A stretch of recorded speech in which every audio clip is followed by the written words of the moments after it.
What's going on, guys? 16-ounce setups here. This will be a quick overview of my 2023 desk setup. So this is just meant to be a quick snapshot in time of my personal desk setup in 2023. Definitely unfinished. You can see there's some crazy cable management stuff going on way back here.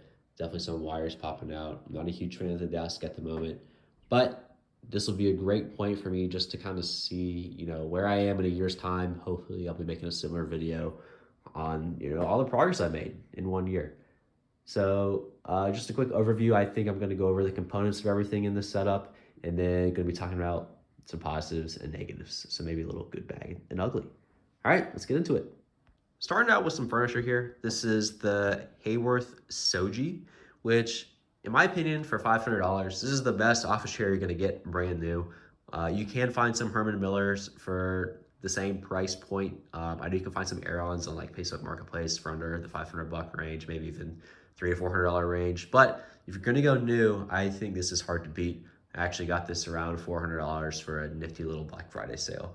Lots of adjustability with this thing. I won't go over it in too much detail here. I just got it. I'll be having another review on this hopefully in the future. You can see there's even still tags on it.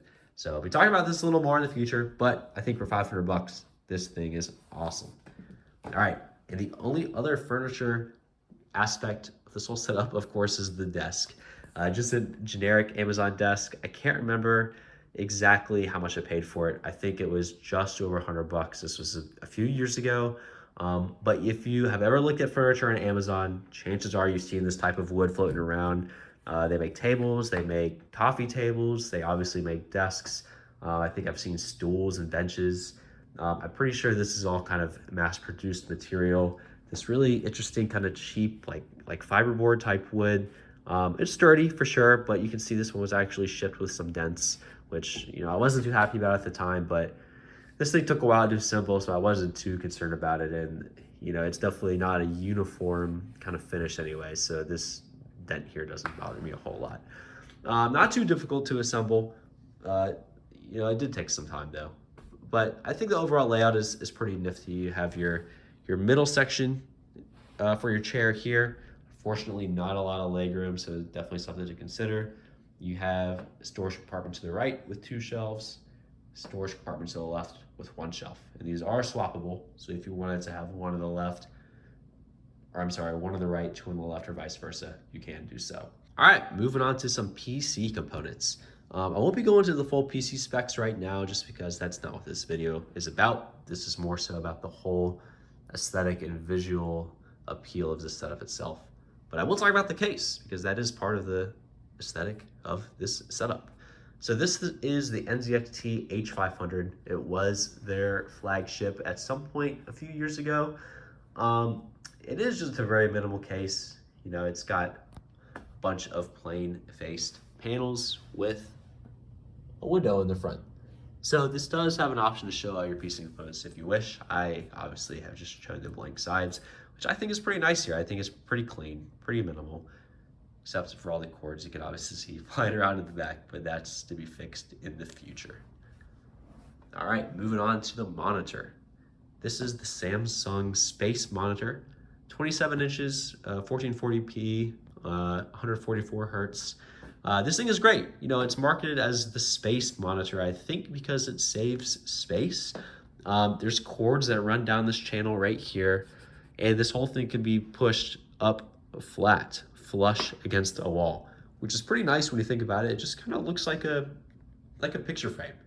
So I think this thing is pretty neat. It is not super flashy, no huge branding or anything like that, pretty small bezels. I think this thing looks pretty sweet. And as far as big PC components, that's pretty much it.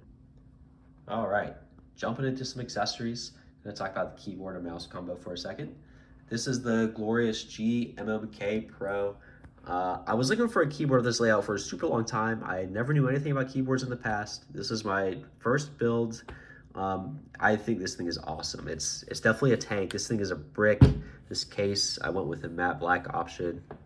It does have RGB lighting options, which I have as like a super muted generic beige tone right now, which I think really accents these keycaps. These are Tai Hao vintage camels. I'm a big coffee person, so I had to go with like the brownish color. On the off chance I had a coffee cup here with some coffee, I think it just brings everything out very nicely. But back to the keyboard, this thing is great, 10 keyless. It has a rotary encoder. At the time when this came out, there wasn't many, budgety options out there for this type of layout. I did not want to drop like $1,000 on a keyboard, which apparently is what people do nowadays. I think that's crazy personally as a beginner to a lot of this, but I still spent a few hundred overall on this whole keyboard setup by itself, which to me was a lot at the time, but in hindsight, I think this will last a long time. So I'm not super upset about it anymore. USB-C in the back, which is pretty nice. All right, now let's talk about the mouse for a second. This is the Razer Achi V2. Super light, super long charging time. Very minimal again, not very flashy. Razer, to me, when I think of them, it's all about like RBG and this logo flashed everywhere. That's definitely not the case with this thing. Very muted again, matte black, very clean. I think this thing is pretty nice. Great for gaming, great for productivity, honestly. And finally, to round things out, we do have this desk pad here as well. So this is a nice leather one I bought from Etsy. I'm sure you can find plenty of variants on Amazon, on eBay, but I wanted something that was a little nicer, something that was homemade. I know some labor of love is put into this thing. I know it's gonna look nice over time. It's got some of those nice leather scratches already, which I think adds character to it. It's hand stitched here. Definitely spent a little more on it. I think this was like 60 bucks maybe, but I know it came from a good seller. I know it was handmade. I know this is gonna last me a long time. So I really like it. I think it's pretty solid. Definitely something to consider rather than buying, just a cheap mouse pad. I will say, if you are like competitive gaming, if you're into like FPS gaming or anything like that, you just might want a traditional cloth mouse pad or maybe something a little more elite, I guess I should say. This thing is not super fast as far as mouses are concerned. So you can see this, it stops pretty quick when I'm trying to slide across the mouse pad. Just maybe something to think about if that's something that you absolutely need. Okay, moving on to this light bar that kind of discussed a little bit previously. I would recommend a light bar for pretty much every setup. It definitely adds, a lot of light, a lot of clarity to everything you're doing. If I turn this off for a second, everything seems pretty muted now, and it doesn't look bad, but it just seems dark. You can't really see the keycaps. You can't see the mouse. It kind of blends in, which definitely has something to do with the color combo as well. But I just think this adds an additional level of clarity to everything, and you can get some really nice light bars out there. This one has a few different color temperatures you can choose between. Easily dimmable light. I just think this thing is super nice, and I would totally recommend a light bar for any setup. Okie dokie, moving on to some gaming accessories down here. Have some Nintendo Switch stuff, not currently hooked up, but I just thought it'd be nice to have like controllers lined up on a certain shelf here. I got the Switch Pro controller, I got the Microsoft Xbox controller. I personally think it's super nice to be able to just turn this on and just have it work instantly with the computer. I know a lot of people swear by DualShock. They used to be me in the past, but I'm not the most tech savvy person in the world. So to just be able to turn on this controller and just have it instantly connect with the computer, regardless of what I'm doing, I think it's pretty nice. I'm a big fan of that. So definitely something to consider if you're looking for a new PC controller. Going on to some music accessories I got going on here. I dabble in a little bit of music production. Definitely not anything super professional, but just for fun, just as kind of a hobby. So I have this Arturia KeyStep 37 MIDI keyboard, 37 keys, obviously, per the name. But this thing is super cool. I think it looks pretty clean with the whole setup as well. Kind of got some white cohesiveness going on. I think this looks pretty nice. And it's on this nice little slide-out tray for the desk. Fits pretty well. You can even put your keyboard and mouse on this desk tray if you really wanted to. You can clean up your tabletop a little bit. Connected to the keyboard, I have a generic sustain pedal here. It's a must. If you play the piano, you kind of need a sustain pedal. It's just kind of nice to have. And finally, moving on to headphones and mic. I have the Beyerdynamic DT990 Pros, 80 ohms. These are open back headphones with a super neutral sound signature.